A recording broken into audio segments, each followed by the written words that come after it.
Special theory of relativity का हम लोग का आज का यह न्यूमेरिकल क्वेश्चन है। A particle of rest mass am not moves with speed of 0.9 सी। मतलब एक पार्टिकल है जिसका रेस्ट मास एम नॉट है और उसका स्पीड कितना है तो 0.9 सी। सी का मतलब होता है स्पीड ऑफ लाइट, मतलब 3 × 10⁸ मीटर पर सेकेंड। और हमें इसके बोलचाल की भाषा में जो है 3 लाख किलोमीटर पर सेकेंड भी कहते हैं। तो 3 लाख किलोमीटर पर सेकंड में 0.9 से मल्टीप्लाई होगा, जो आएगा वो इस पार्टिकल का क्या है, स्पीड है। और इस मोशन के केस में, इस स्पीड के केस में हमें क्या फाइंड करना है, तो compute its mass, momentum and total energy and relativistic kinetic energy.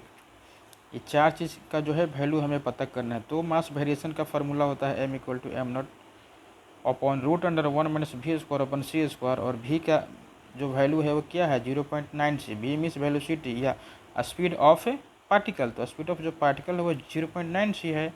ठीक है, अब इस 0.9 c को जब इस v के प्लेस पे रखा गया है तो नीचे के जो आपका टर्म है इसका जो है कैलकुलेशन करने के बाद क्या आया है 2.29 और m0। मतलब स्पीड के केस में इस पार्टिकल का जो मास हो जाएगा वो रेस्ट मास का 2.29 गुना हो जाएगा। मतलब 2.29 टाइम्स जो है इसका मास हो जाएगा। मतलब मास का वैल्यू बढ़ जाएगा।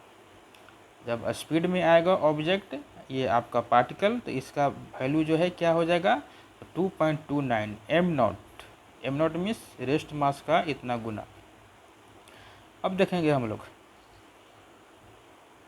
मोमेंटम का वैल्यू एम भी। ठीक है, तो मास इंटू वेलोसिटी, तो मास क्या है इसका, तो मास अभी अभी हम लोग फाइंड किए हैं कि स्पीड के केस में इसका मास हो गया 2.29 m0। और वेलोसिटी, तो वेलोसिटी कितना है 0.9 से। अब मल्टीप्लाई किया जाए 2.0 m0 c। मतलब मोमेंटम का जो आपका फार्मूला होता है m0 c mass into velocity, तो यहाँ पर इसका स्पीड के केस में मोमेंटम आ जा रहा है 2.06 m0 c।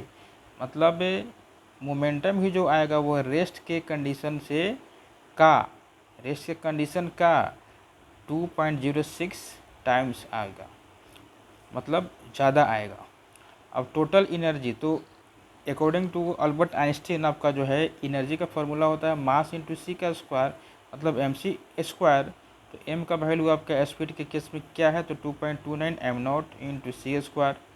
अब मल्टीप्लाई किया गया तो क्या आता है 2.29 m0 c²।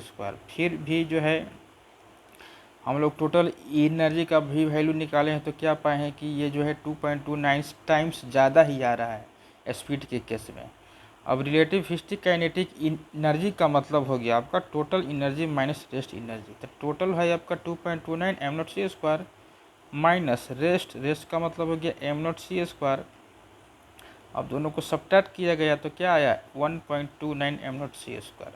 मतलब रिलेटिविस्टिक काइनेटिक एनर्जी का भी जो वैल्यू आता है वो है जो है रेस्ट में जब यह पार्टिकल है तो उस केस में जो एनर्जी होगी m0 c² उसका 1.29 टाइम्स आता है।